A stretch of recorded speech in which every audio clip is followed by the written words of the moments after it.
Hello, cupcakes. Welcome to Cooking and Cosplay. Feeling a little shiny today, so I will be cosplaying Mari, particularly her little baking outfit.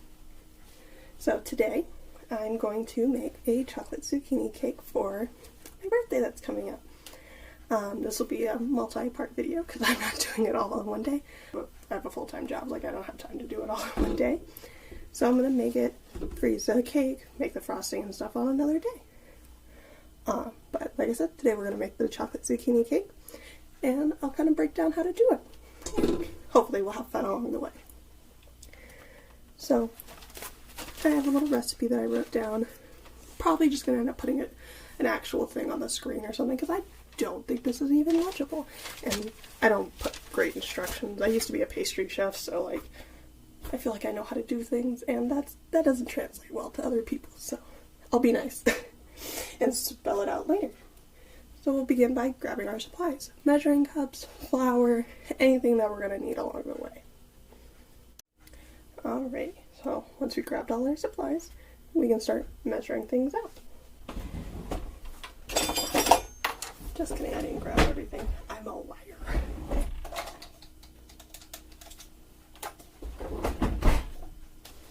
So our first step is going to be measuring flour. So for this I need 2 cups, but I'm a little silly goose and I don't want to hunt down things, so I'm going to use like 1/3, so I'm actually going to use like 6 of these. But the important thing with flour is to always just gently shake it. You never want to like pack it in there. That's not how flour works. So I like to use a little shifter. It's not necessary, but it always helps to make a cake nice and fluffy. You can always, if you don't have one of these, you can always use like a fork or something just to whip some air into it. Won't exactly do the same, but it's better than nothing at all. So, like I said, we're going to do this 6 times. Always shake it off, just dump it there. And this is just a little net that kind of grinds it. Just kind of takes it in big chunks and everything and puts air into the device. Not even sure if you can hear me talking over that because the grinder is loud.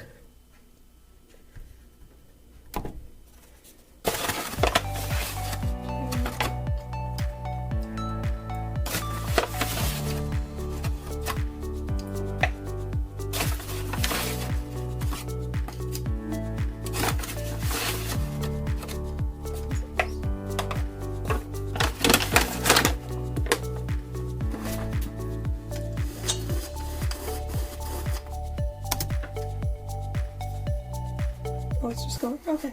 Thought I paused it, so I might have lost a little bit of the video.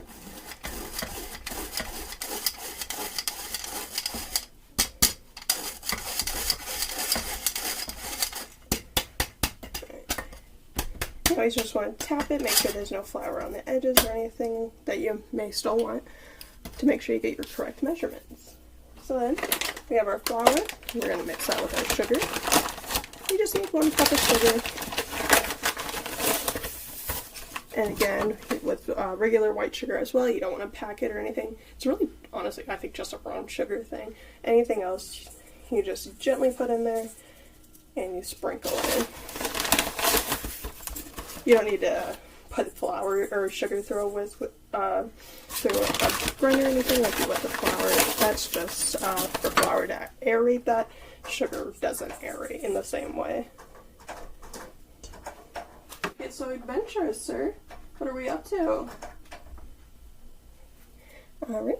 Baking soda is next. Alright. So, when you're adding your baking soda and baking powder are super sensitive. So you want to be as accurate as possible with that measurement. Which is funny that I would say that because I don't want to find my teaspoon, so I'm going to use a tablespoon. But 1 teaspoon is 1/3 of a tablespoon. So if you measure out about 1/3, you should be fine. Again, baking is more of an actual science, so you should do your best to be on point with it. Salt is also a teaspoon. Lovely.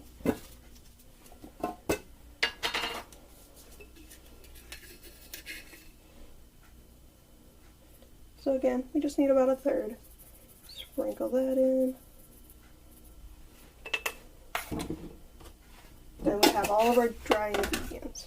which we will mix all together. For making cakes, I would always recommend a paddle attachment like this, and then you're always fine to mix like with by hand as well. Just be sure not to whisk too hard with it, because your cake won't turn out as you're anticipating if you're over mixing it. To just mix flour, I only put it on like 2 or 3, just because it's dry ingredients. You can always put a cover on there so it doesn't like splash out and make a huge mess, but I always make a mess anyway.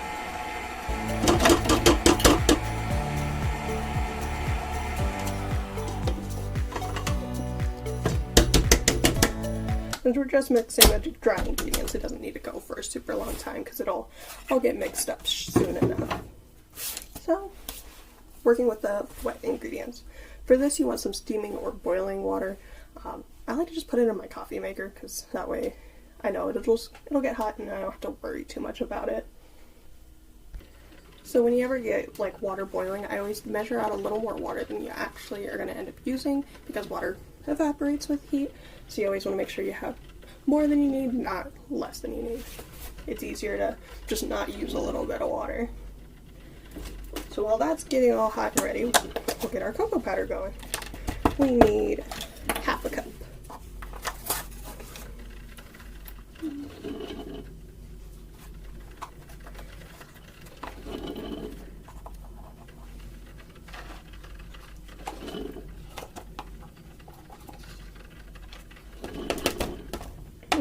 Good thing I'm wearing an apron because I'm getting messy. And I guess I should mention, whenever you feel like you're ready in your process, you can preheat your oven at 350. I usually wait till about I'm halfway through, just to not waste electricity, because it doesn't need to sit there making my whole kitchen hot for no reason.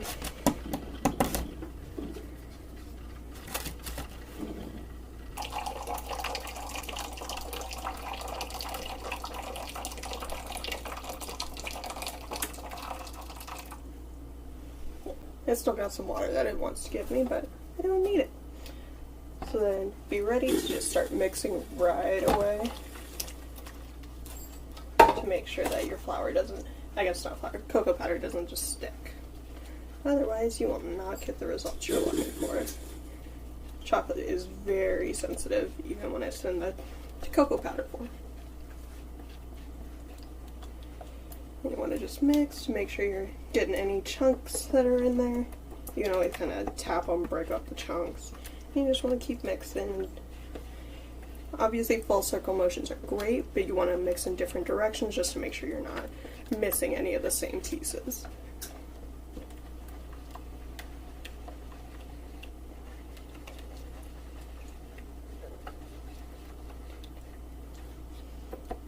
Come on, friend. There you go.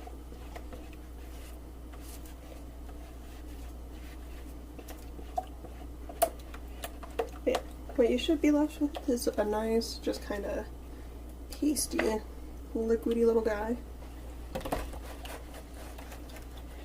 Okay. And we'll begin adding some of our other ingredients, which is melted butter. It asks for 10 tablespoons or 141 grams. In that kind of a case, I find measuring with like a scale is so much easier, but not everyone has one in their home. So it's nice that a lot of recipes have both options, although always measuring in grams for all your ingredients is going to be more accurate, but that's not that big of a deal. Mix it in. I like to already have that motion going before I start pouring in my butter.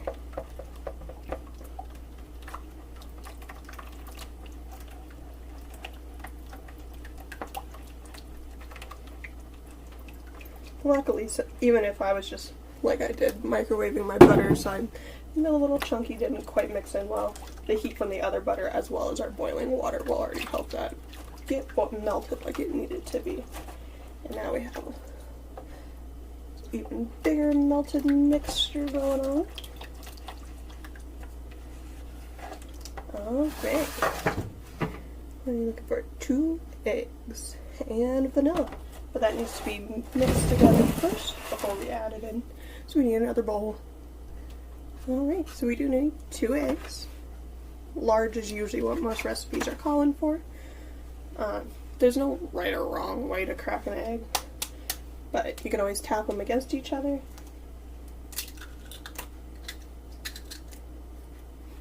Always make sure you didn't get any shells in there. And there's only one left. This plastic bowl is not going to work to tap on, so I'm just going to give it a little nice little tap on the counter.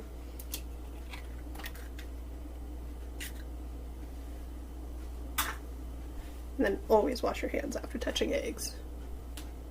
And our imitation vanilla, we need 2 teaspoons.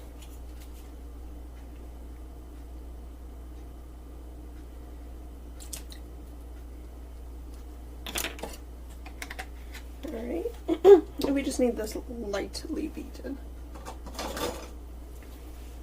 So, lightly beaten, basically just kind of mix it up, but make sure your yolks are, whoop, splashing. Can I get this in video? So you don't want any big yolk chunks.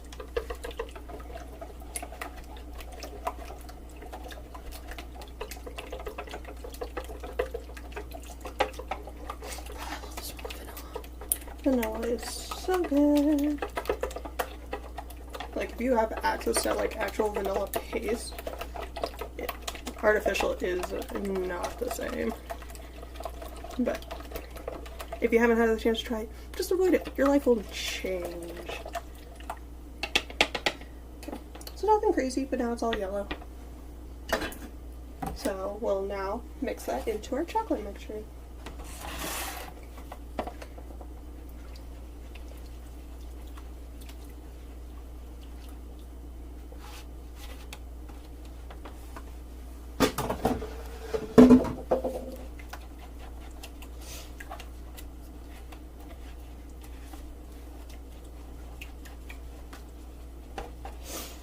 Okay, so now we have all of our liquid ingredients together, and we're gonna add that into our dry ingredients, which actually I need milk in here. Don't know when I was supposed to do that, so let me do that now. Normally I would not recommend using chocolate milk for your like cup of milk, but I'm extra, it's my birthday, and I want to have a little fun.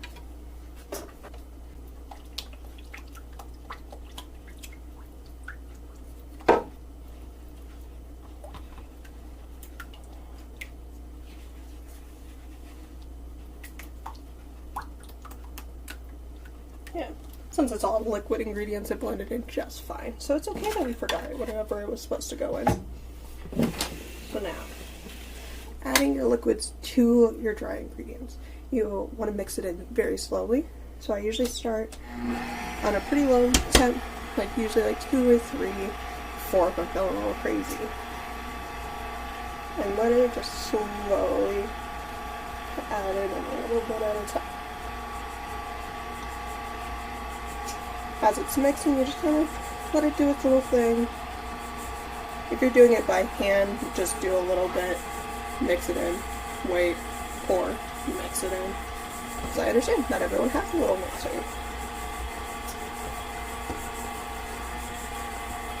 Fortunately, my aunt was nice enough to buy me one for my birthday a couple years ago. Might have been Christmas, might have been my birthday. Either way, I love that she did that for me, it was so sweet.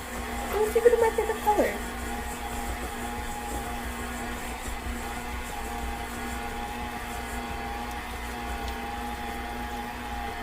And you can start to hear the sound change from the mixture that's in here. And it never hurts while you're in there to stop it. Move it away from the counter a little bit. To just scrape the inside of the bowl, make sure we're not having like flour or anything just sticking at the bottom or sticking around the sides.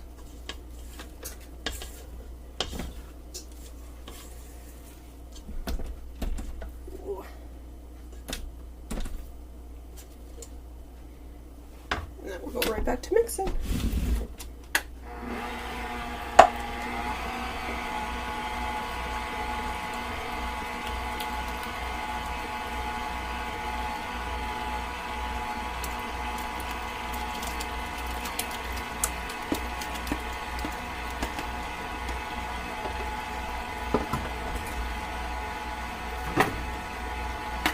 you're ever wanting to turn up the speed, I usually would cover it first. But we are going to be adding chocolate chips as well as zucchini, so you want to make sure it's not too mixed, because once you're adding those in, it'll get over mixed when you're adding your mixins. But you want to like 80 to 90% done at that point.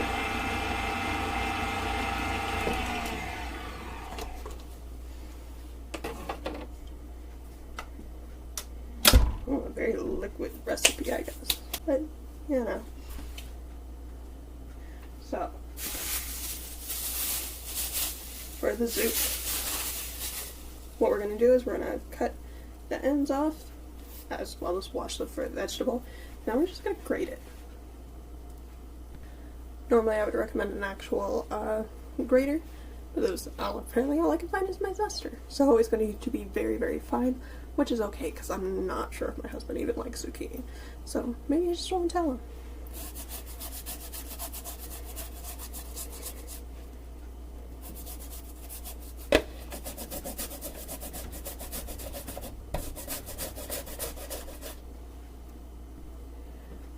So, I don't know if you guys ever got to play like the original Cooking Mama games like on the Wii. I don't know if the one on the Switch was the same, because I didn't get a chance to play that monstrosity. But it really does just feel so real when they did the grating thing and they like rub it back and forth for a while, tap it a whole bunch and knock it off so that way you could keep going. And fucking, they were on point with that.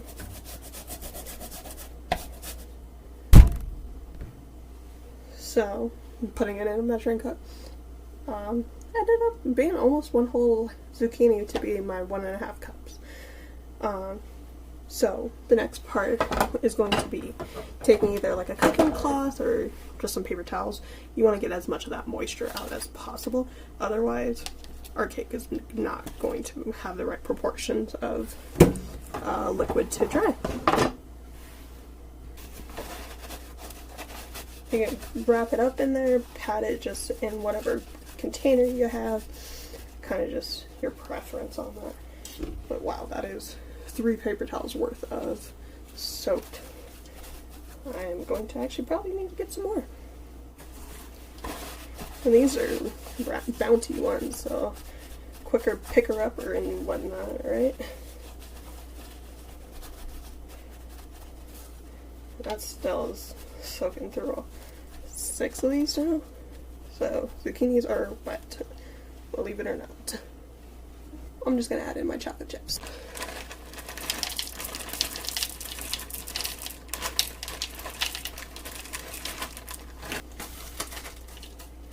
And again, we'll just get the mixer going lightly and just slowly start sprinkling.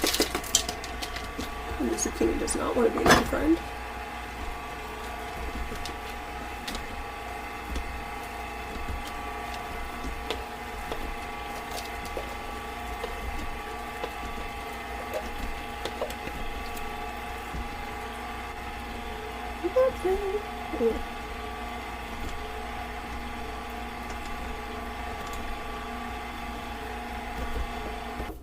Once everything's nice and mixed up,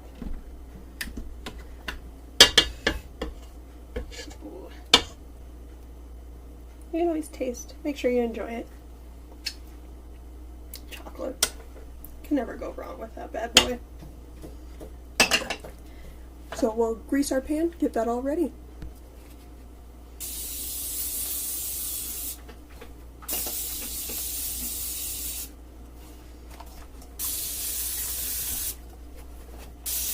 Okay, so apparently I found out I'm out of spray, so I'm gonna show you a different technique.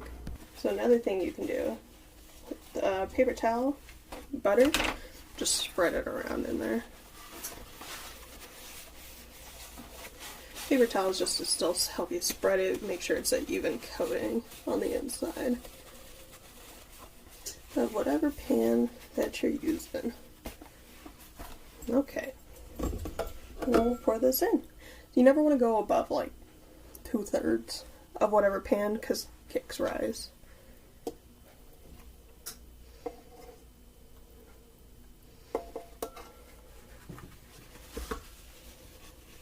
Glad I have some paper towel.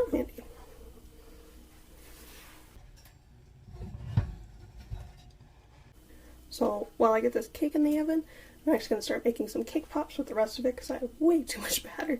If I was doing like maybe a double layered cake or 2 actual cakes, this would be enough batter, but this is kind of too much for what I'm trying to do. But since I want to make that Inazuma cake from like 2022, I'm just going to make some cake pops. Luckily I have a cake pop machine, so I don't have to make the cake pops and roll them and stuff. So the only thing when you're using like a cake pop machine, it kind of has lights that tell you when it's ready, when it's like working and all that kind of stuff, when the cake pops are done. So really all you have to do is measure it out evenly. So you never want to like fill above the little line that it has, just about still 2/3. So hot, but nice little cake balls.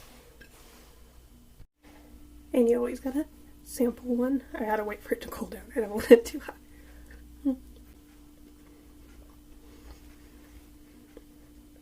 The chocolate chips really make it.